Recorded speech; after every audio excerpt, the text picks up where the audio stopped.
Olá! Hoje a gente vai mergulhar fundo nos ensinamentos, um tanto quanto provocadores, de J. Krishnamurti.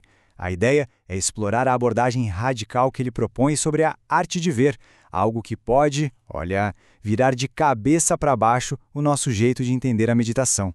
Bom, para começar, vamos pensar numa prática que muita gente conhece, aquela de sentar em silêncio para observar os pensamentos. A gente faz isso, mas com que propósito exatamente? As respostas mais comuns a gente já sabe quais são, né? Geralmente elas falam sobre ganhar alguma coisa, uma mente mais calma, uma sensação de paz, talvez uma perspectiva mais clara sobre a vida. Só que aí chega Krishnamurti e questiona a base de tudo isso.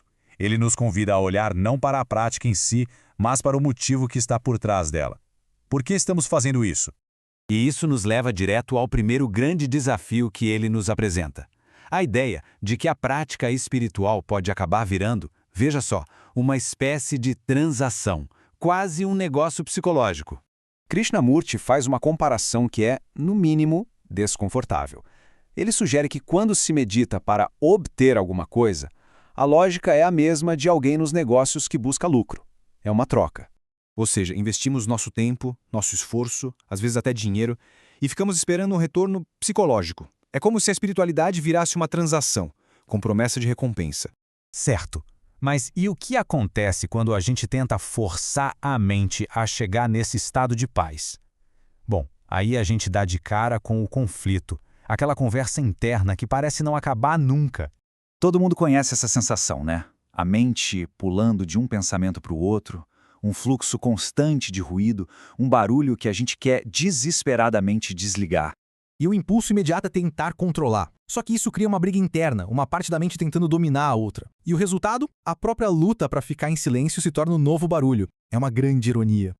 Krishnamurti é bem direto nisso. Ele argumenta que essa quietude forçada, essa que vem de um método, não é silêncio de verdade. É só o resultado de uma rotina que no fim das contas deixa a mente sem vida, embotada.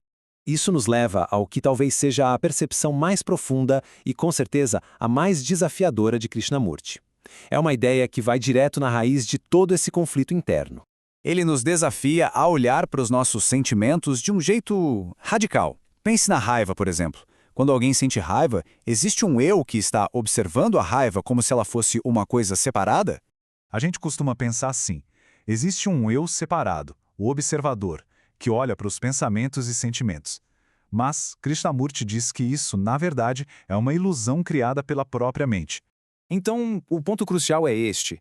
Não há uma entidade separada dos pensamentos. O pensador é o pensamento. O observador é o observado. Não há divisão.